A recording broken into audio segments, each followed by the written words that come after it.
Republican Party props up the Democratic Party, and the Democratic Party props up the Republican Party. If you had one of the political parties standing on its own, when the wind came along, it would just fall over. When pressure, revolutionary pressure from the population not liking what's going on, or new groups wanting the power structure, which is the main source of revolution. Most of it is driven by evil, just like the elite is driven by evil. Very rare to have an altruistic revolution.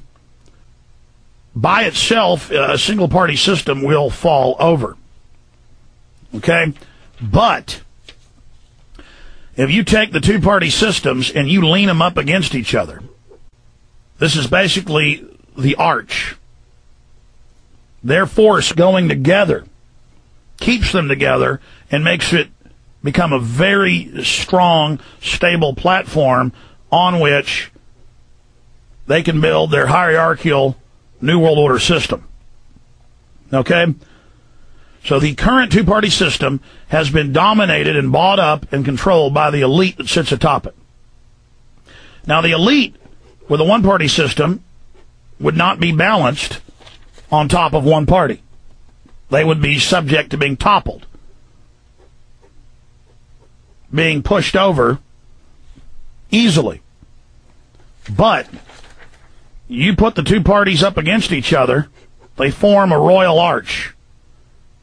And now it's very hard to separate those two because they're leaning up against each other. I mean, this is really simple, but I want to explain this to people. Here's the political field, and this is where the population resides. And then we supposedly, through the grassroots, come up into the political party. Okay? And then they lean on each other, as I was saying earlier, and support each other. If they're standing alone, the pressure of revolution or of new power structures will easily topple it and blow it over. But leaning together, it's not going to fall down. Okay? Now, I know that's simple, but let me give you an everyday example of this. As I said, the left sees all of these evil mainline Republicans who we know are liars and who the media even exposes as being liars. They see them lying about everything else. So if the Republicans come out and say, we're against a global carbon tax, well, then by God, I'm for a global carbon tax.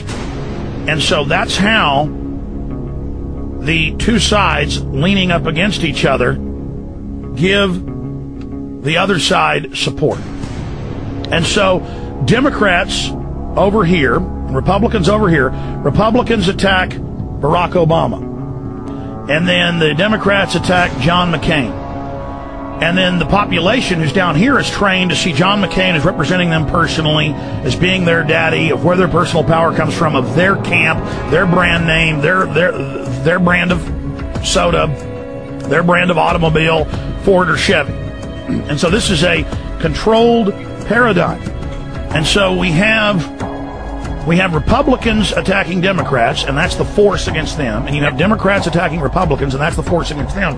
And really, it's one unit supporting themselves and containing revolution, so that the people who were down here never learned that there is a world outside of this controlled paradigm. We are locked within the left-right paradigm. And then it becomes this huge pageant, this huge distraction where we analyze every facet of the two political parties, never realizing they themselves are simply a front or puppets for a larger power structure. Now, this is incredibly simple, but that's how this works. And then the two parties can limit the issues that are debated to this controlled paradigm. They can limit the scope of differences, which, if you look at it, there's almost no difference between the two, instead of getting the people to look outside the box at the wider world.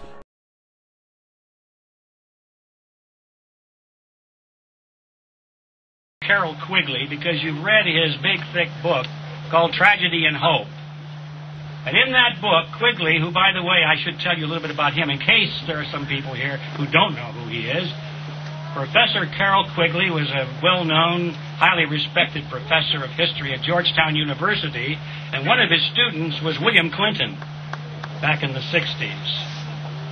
And when William Clinton was nominated to the presidency, in his acceptance speech, he mentioned Carroll Quigley as his professor who had such a profound impact on his career. And many people thought, well, how nice that here Mr. Clinton is merely paying homage to some kindly old professor who had an influence on his thinking and his education. Not at all.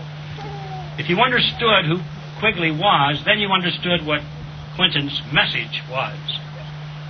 Quigley was the historian of a secret society created by Cecil Rhodes at the turn of the century, a secret society which was dedicated to world domination. And Quigley writes about it. He said he was given privy to all of the secret documents of this organization. And he said in his book that this secret society, which evolved into what we now call the Council on Foreign Relations in America, was the most important political force in the modern time and hidden from view. And he writes about it. And Quigley says he had no objection to it. His only objection, he thought it was wonderful. He thought the only objection was that he felt that they should come out in the open now and talk openly about what they were doing rather than trying to remain behind the scenes. So that was Quigley. And anybody who understood Quigley and what role he played and what his book was about understood Clinton.